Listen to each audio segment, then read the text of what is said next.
Hey everybody, welcome back to our channel. In this video we have to learn some daily used English sentences that we are translating from Telugu to English which we used in daily life. So let's get started.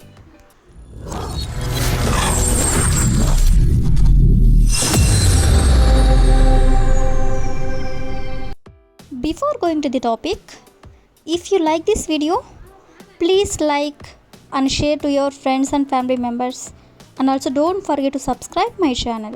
Okay, coming to the topic, ఈ రోజు వీడియోలో మనం ఏదైనా పని చేస్తూ ఉండగా ఇంకొక పని జరుగుతూ ఉన్నట్లయితే, ఫర్ ఎగ్జాంపుల్ నేను వంట చేస్తుండగా అతను టీవీ చూస్తున్నాడు. ఇక్కడ రెండు పనులు జరుగుతున్నాయి అన్నమాట. ఒకటి నేను వంట చేయడం, ఇంకొకటి అతను టీవీ చూడడం. సో ఇక్కడ చేస్తూ ఉండగా అంటే నేను వంట చేస్తూ ఉండగా లేదా అతను అక్కడికి వెళ్తూ ఉండగా ఇట్లా అంటూ ఉంటారు కదా. సో ఇలాంటి వర్డ్స్ని యూజ్ చేసుకొని కొన్ని ఎగ్జాంపుల్ సెంటెన్సెస్ అనేవి చూద్దాం. సో ఫస్ట్ వన్ ఈస్, నేను మార్కెట్కి వెళ్తుండగా ఆమె వచ్చింది. నేను మార్కెట్కి వెళ్తుండగా ఆమె వచ్చింది అంటే ఇక్కడ మనం మార్కెట్కి నేను వెళ్తున్నాను, అలాగే అట్ ది సేమ్ టైం ఆమె కూడా వచ్చింది. సో దీని ఇంగ్లీష్లో, while I was going to the market she came.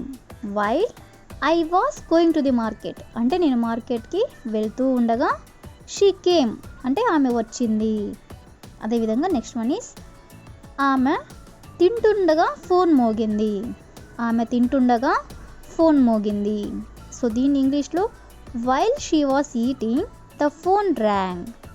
While she was eating అంటే ఆమె తింటూ ఉండగా the phone rang. The phone rang అంటే ఫోన్ మోగింది. అదేవిధంగా నెక్స్ట్ వన్ ఈస్, ఆమె కాలేజ్కి వెళ్తుండగా అతనిని చూసింది. ఆమె కాలేజ్కి వెళ్తుండగా అతనిని చూసింది. సో దీని ఇంగ్లీష్లో, while she was going to college she saw him. While she was going to college అంటే ఆమె కాలేజ్కి వెళ్తుండగా షీ సా హిమ్ అంటే ఆమె అతనిని చూసింది. అదేవిధంగా నెక్స్ట్ వన్ ఈస్, నేను మూవీ చూస్తుండగా కరెంటు పోయింది. నేను మూవీ చూస్తుండగా కరెంటు పోయింది. సో దీని ఇంగ్లీష్లో, while I was watching a movie the power went off. While I was watching a movie అంటే నేను మూవీ చూస్తుండగా ద పవర్ వెంట్ ఆఫ్ అంటే కరెంటు పోయింది.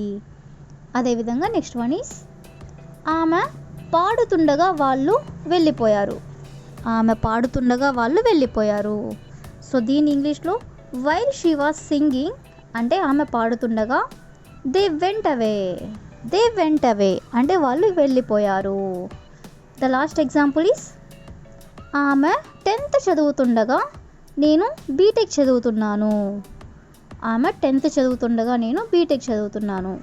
సో దీని ఇంగ్లీష్లో, while she was studying 10th అంటే ఆమె 10th చదువుతూ ఉండగా నేను బీటెక్ చదువుతున్నాను అనేదాన్ని I was studying B Tech. So ఈ విధంగా మనం కొన్ని ఎగ్జాంపుల్స్ అనేవి చూసాం కదా. నెక్స్ట్ వచ్చేసరికి, అన్నీ తెలిసే అంటూ ఉంటారు కదా. ఫర్ ఎగ్జాంపుల్, అన్నీ తెలిసే నువ్వు అక్కడికి వెళ్ళావు, లేదా అన్నీ తెలిసే నువ్వు ఆమెతో మాట్లాడావు, ఈ విధంగా అంటూ ఉంటారు కదా. సో ఇలాంటి వర్డ్స్ని ఇంగ్లీష్లో ఎలా యూజ్ చేయాలో కొన్ని ఎగ్జాంపుల్ సెంటెన్సెస్ అనేవి చూద్దాం. సో ఫస్ట్ వన్ ఈస్, అన్నీ తెలిసే నువ్వు ఆమెని పెళ్లి చేసుకున్నావు. అన్నీ తెలిసే నువ్వు ఆమెని పెళ్లి చేసుకున్నావు. సో దీని ఇంగ్లీష్లో, knowing everything you married her. Knowing everything అంటే అన్నీ తెలిసే యు మ్యారీడ్ హర్ అంటే నువ్వు ఆమెని పెళ్లి చేసుకున్నావు అని. అదేవిధంగా నెక్స్ట్ వన్ ఈస్, అన్నీ తెలిసే ఆమె అక్కడ జాయిన్ అయ్యింది అంటే ఆ జాబ్లో జాయిన్ అయ్యింది అని. సో దీని ఇంగ్లీష్లో, knowing everything she joined there. Knowing everything అంటే అన్నీ తెలిసే షీ జాయిన్డ్ దేర్ అంటే ఆమె అక్కడ జాయిన్ అయ్యింది అని. అదేవిధంగా నెక్స్ట్ వన్ ఈస్, అన్నీ తెలిసే నేను అక్కడికి వెళ్ళాను. అన్నీ తెలిసే నేను అక్కడికి వెళ్ళాను. సో దీన్ని ఇంగ్లీష్లో, knowing everything I went there. Knowing everything I went there అంటే అన్నీ తెలిసే నేను అక్కడికి వెళ్ళాను అని. అదేవిధంగా నెక్స్ట్ వన్ ఈస్, అన్నీ తెలిసే నువ్వు అతని బైక్ కొన్నావు. అన్నీ తెలిసే నువ్వు అతని బైక్ కొన్నావు. సో దీన్ని ఇంగ్లీష్లో, knowing everything you bought his bike. You bought అంటే కొనడం, నువ్వు అతని బైక్ కొన్నావు అంటే యు బాట్ హిస్ బైక్. అదేవిధంగా నెక్స్ట్ వన్ ఈస్ అన్నీ తెలిసే అతడు నిన్ను మోసం చేశాడు.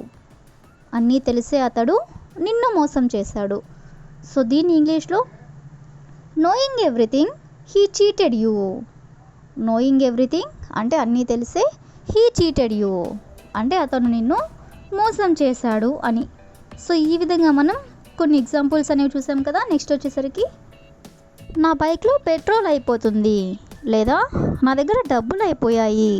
ఈ విధంగా అయిపోతుంది లేదా అయిపోయాయి అని ఇలా అంటూ ఉంటారు కదా. సో ఇలాంటి వర్డ్స్ని యూజ్ చేసుకొని కొన్ని ఎగ్జాంపుల్ సెంటెన్సెస్ అనేవి చూద్దాం. సో ఫస్ట్ వన్ ఈస్ మా ఇంట్లో గ్యాస్ అయిపోయింది. మా ఇంట్లో గ్యాస్ అయిపోయింది. సో దీన్ని ఇంగ్లీష్లో our house is running out of gas. Our house is running out of gas అంటే మా ఇంట్లో గ్యాస్ అయిపోయింది అని. అదేవిధంగా నెక్స్ట్ వన్ ఈస్ అతని మొబైల్ ఛార్జింగ్ అయిపోతుంది. అతని మొబైల్ ఛార్జింగ్ అయిపోతుంది. సో దీన్ని ఇంగ్లీష్లో his mobile is running out of charging. His mobile అంటే అతని mobile, running out of charging అంటే ఛార్జింగ్ అయిపోతుంది. అదేవిధంగా నెక్స్ట్ వన్ ఈస్ వాళ్ళ దగ్గర మిల్క్ అయిపోతున్నాయి. వాళ్ళ దగ్గర అంటే వాళ్ళ షాప్లో మిల్క్ అయిపోతున్నాయి అని. సో దీని ఇంగ్లీష్లో they are running out of milk. They are running out of milk అంటే వాళ్ళ దగ్గర మిల్క్ అయిపోతున్నాయి అని. అదేవిధంగా నెక్స్ట్ వన్ ఈస్ ఆమె మొబైల్ డేటా అయిపోతుంది. ఆమె మొబైల్ డేటా అయిపోతుంది. సో దీని ఇంగ్లీష్లో she is running out of mobile data. She is running out of mobile data అంటే ఆమె మొబైల్ డేటా అయిపోతుంది అని. So the last example is మా సరుకులు అయిపోతున్నాయి. మా సరుకులు అయిపోతున్నాయి. సో దీని ఇంగ్లీష్లో we're running out of groceries. We're running out of groceries అంటే మా సరుకులు అయిపోతున్నాయి అని. సో ఈ విధంగా మనం కొన్ని ఎగ్జాంపుల్స్ అనేవి చూసాం కదా. నెక్స్ట్ వచ్చేసరికి ఎక్కడా కనిపించట్లేదు అంటే ఫర్ ఎగ్జాంపుల్ నా బైక్ ఎక్కడా కనిపించట్లేదు, లేదా నా ఫోన్ ఎక్కడా కనిపించట్లేదు ఇలా అంటూ ఉంటారు కదా. సో కొన్ని ఎగ్జాంపుల్స్ అనేవి చూద్దాం. సో ఫస్ట్ వన్ ఈస్ అతను ఎక్కడా కనిపించట్లేదు అంటే అతను ఎక్కడికి వెళ్ళాడో ఎక్కడా కనిపించట్లేదు అని. సో దీని ఇంగ్లీష్లో he is nowhere to busy. He is nowhere to busy అంటే అతను ఎక్కడా కనిపించట్లేదు అని.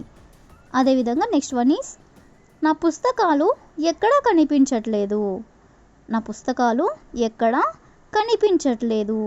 సో దీని ఇంగ్లీష్లో my books are nowhere to be scene.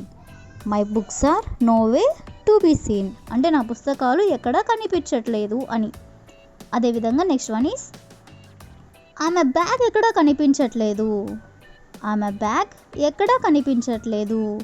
So దీని ఇంగ్లీష్లో her bag is nowhere to be seen. Her bag is nowhere to be seen అంటే ఆమె బ్యాగ్ ఎక్కడా కనిపించట్లేదు అని. సో ఈ విధంగా మనం కనిపించట్లేదు, ఎక్కడ కనిపించట్లేదు అనే వర్డ్ని యూజ్ చేసుకొని కొన్ని ఎగ్జాంపుల్స్ అనేవి చూసాం కదా. That's all for today. I will ask you A question for you. అతని కళ్ళద్దాలు ఎక్కడా కనిపించట్లేదు. అతని కళ్ళద్దాలు ఎక్కడా కనిపించట్లేదు. If you know this one in English, please you can comment in the comment section. Thank you for watching.